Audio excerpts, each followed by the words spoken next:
All right, hello. Short day, so I don't have any classes for some reason. The schedule just worked out. Over my lunch break here, let's get through Numbers 8. So, Numbers, there's some cool chapters in it, but like I said, these are the books, Leviticus, Numbers, Deuteronomy. When I was a kid and when I was an early teenager and I decided to read the Bible for the first time, these were the ones I considered then the boring ones. Even then I understood, like I never looked at, the laws and everything as God being this unjust. I understood the purpose, but I was of the belief, like it wasn't important anymore. And then I started realizing as I've been rereading it, the importance of the laws and everything. So that's a very interesting aspect and something that I wouldn't have gotten because for most of my life since I've read the Bible through, a number of times, but just a small number, like from front to back twice. I've read every book of the Bible at least 3 times, but Leviticus, Deuteronomy, Numbers, I always consider them the boring ones. They're not the ones I kept going back to. They didn't have there's some cool chapters in Numbers to get, but man, but now that I'm doing this and studying it brings things into new perspective. So it's very interesting to go back to the stuff that you considered boring when you were younger. All right, chapter 8, verse 1, setting up the lamps. The Lord said to Moses, "Speak to Aaron and say to him, when you set up the lamps, see that all 7 light up the area in front of the lampstand." Aaron did so. He set up the lamps so that they faced forward on the lampstand, just as the Lord commanded Moses. This is how the lampstand was made. It was made of hammered gold from its base to its blossoms. The lampstand was made exactly like the pattern the Lord had shown Moses. Okay, now I don't know if it's like Grace Digital Studios or it's one of these channels out there on YouTube that I just propagate some on this YouTube channel of mine. But there's a very good one I saw called Two Witnesses documentary, and this guy made the case that possibly 2 witnesses represent 2 churches, and it talks about the letters to the churches and how 2 of them are still practicing well in Revelations. It talks about the representation of lampstands and trees, and it is very interesting. So hopefully in our commentary we'll get into probably not the same connection of tying it to 2 witnesses, but of what lampstands represent and everything. Let's see here. I doubt it though. The lampstand was described and made in Exodus 25:31-40, but the lampstand by itself could not give light. It had to have lamps placed upon it and made the light. The purpose of the lampstand was not to make light, but to make the light more visible. The lamps burned a specially made olive oil and needed to be continually filled with oil to provide constant light.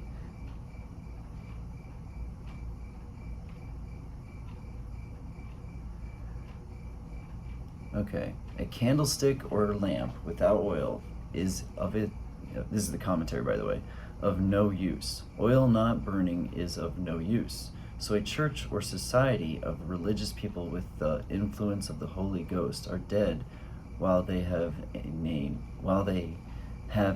to live. What? I didn't understand that at all.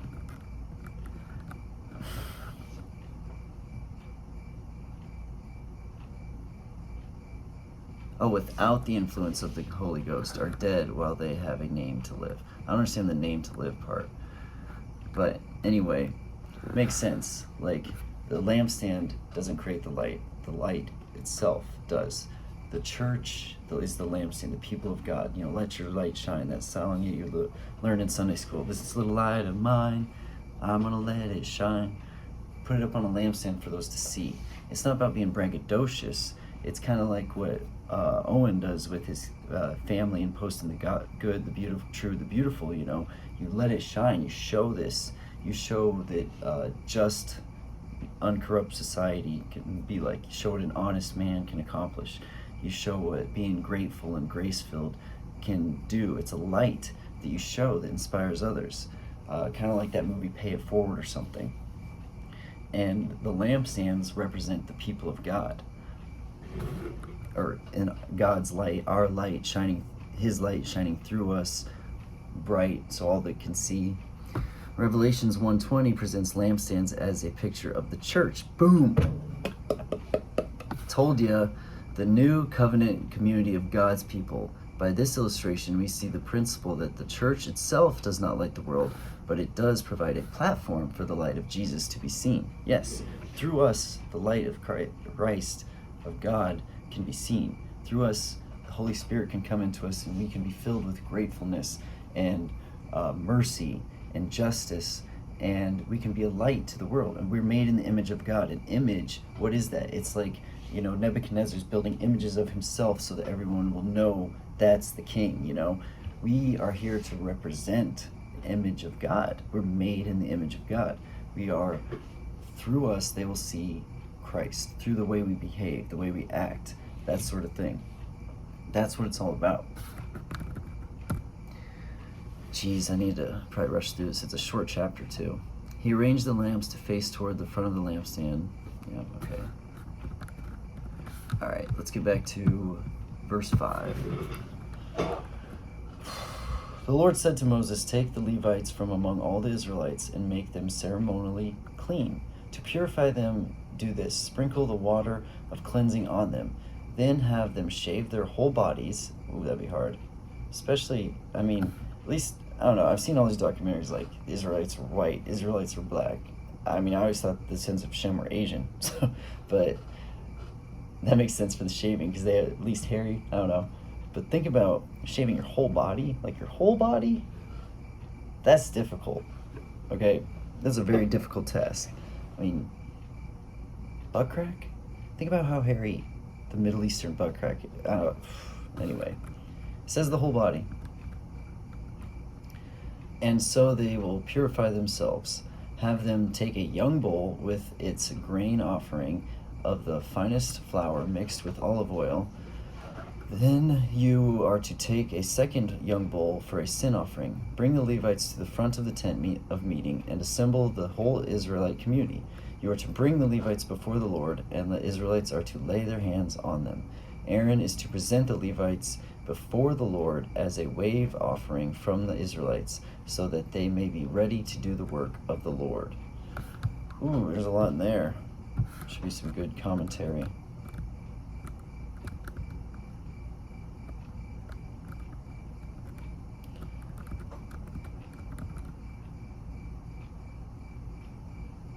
This is the record of the dedication of the Levites. The Levites did not offer sacrifice for atonement, dedication, or fellowship with God as the priests did, but their service to God was nevertheless valued and important. The Levites are helpers to the priests, and the language describing their consecration is somewhat distinct from that of the priests. The priests were made holy, the Levites clean. The priests were anointed and washed, the Levites sprinkled. The priests were given new garments, the Levites washed theirs. Blood was applied to the priests, it was waved over the Levites. Okay, so like the second class of the priests. Alright, here we go. The whole body be shaved. The shaving of the Levites is part of their consecration. As part of their consecration was mainly a symbol of their purification, obviously, and consecration, as Nazarites' heads were shaved at the end of their vow. Yet the Levites were also given to God from Israel as their firstborn. God received the tribe of Levi instead of each individual firstborn boy from Israel. Newborn babies are relatively free from hair, and this also corresponds with the shaving of the Levites in their dedication to God.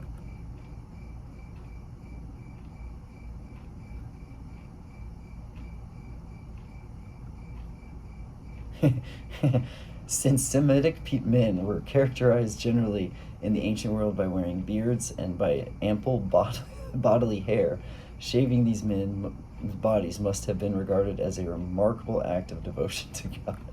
What am I saying? What did I just say? Like, that's crazy. Alright. Then the Levites are to lay their hands on the heads of the bull. Wait a second. I want to see about everyone laying their hands on them.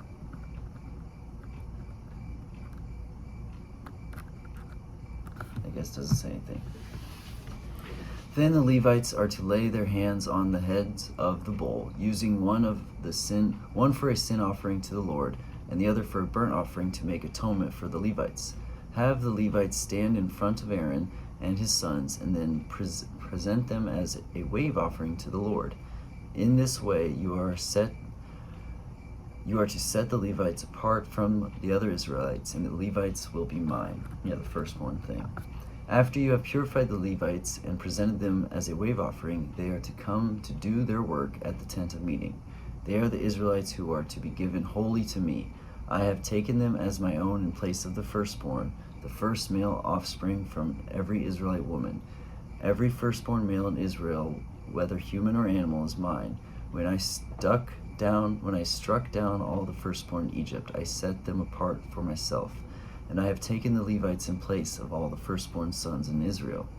From among all the Israelites, I have given the Levites as a gift to Aaron and his sons to do the work at the tent of meeting on behalf of the Israelites, and to make atonement for them, so that no plague will strike the Israelites when they go near the sanctuary. See, you can give credit, if you want to be secular, to Moses. He studied in Heliopolis, learned under the Egyptians, probably found the sacred books that I believe Jacob had received from Isaac, from Abraham, all the way back to Noah and the pre-flood, that had been stored in the libraries of Egypt when Jacob came over and Joseph was running the place. Or you can put it all to God, which I do, and he used Moses. But to me, this makes so much sense. And again, I use circumcision as the same thing. I use the Abrahamic thing with Isaac and the sacrifice the same way. You have to understand the culture of the people around you and what you're trying to fight against. Okay, they're still coming out of Egypt 400 years in there. At least I would say the last 200 years things have been getting really bad as far as them falling into the ways of the Egyptians. That's why they want to go back there so much. That's why they built the idol calf and everything. You have to understand the culture and how to pull people away, or how to set yourself apart. Circumcision, everyone's worshiping Osiris's golden phallus. So it's an uncircumcised penis. Circumcision separates them from these people who literally look at that as an idol. The sacrificing of Isaac, which obviously didn't happen, God stopped it. Every other culture, I shouldn't say every, but a large number of these other cultures did this sort of thing, sacrificing to Moloch, your children. And whether it was Abraham, school announcement, whether it was,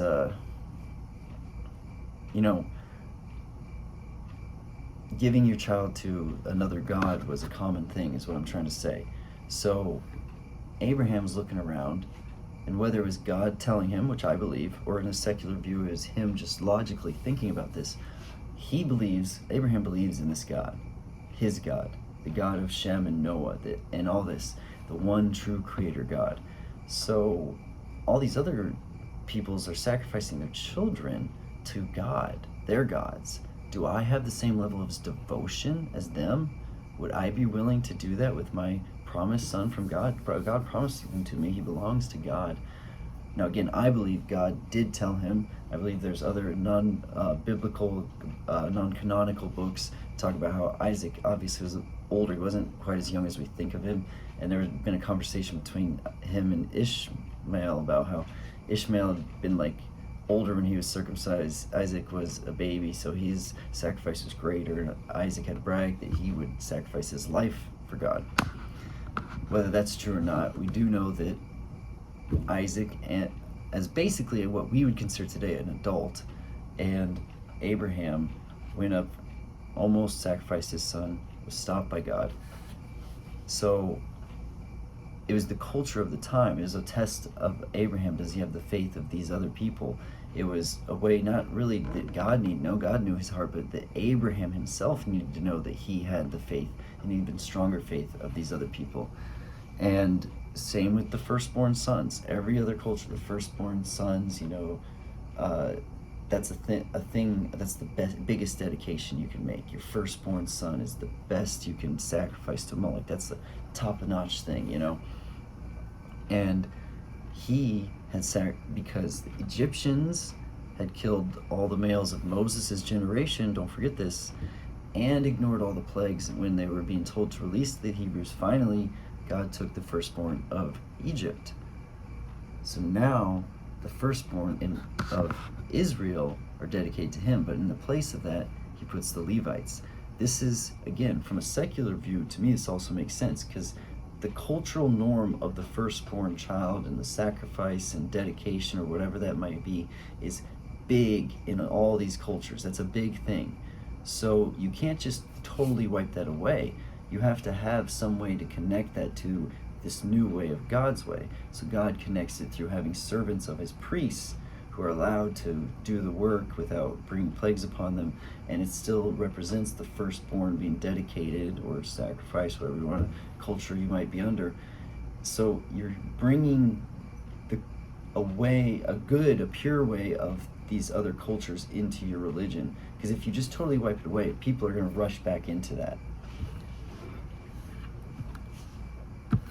All right. Verse 20, Moses and Aaron and the whole Israelite community did with the Levites just as the Lord commanded Moses. The Levites purified themselves and washed their clothes and shaved themselves.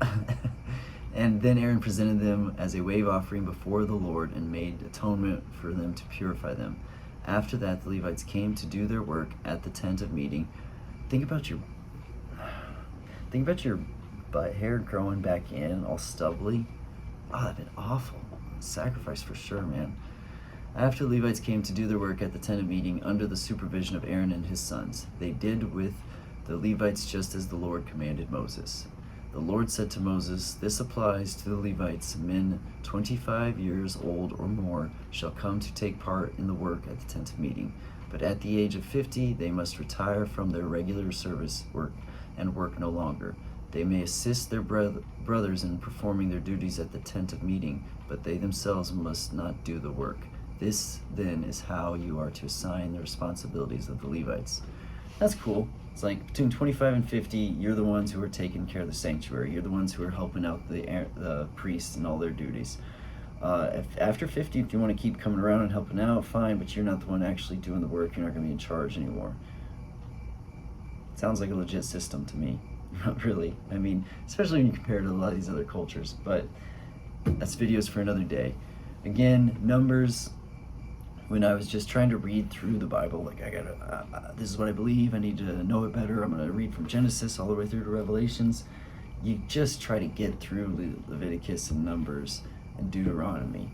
But when you know the whole story and you go back and look over it again and actually study each section, it's really fun. It's interesting to see the stuff that you just were trying to rush through, you know? And you think about people who, like, they didn't always have all the scriptures in front of them like we do. So they might have only read the Torah, the first 5. They might have only been able to get their hands on, throughout history, like, just a few. What if all you could have gotten your hands on was Psalms? You know, all you knew was the writings of David or something.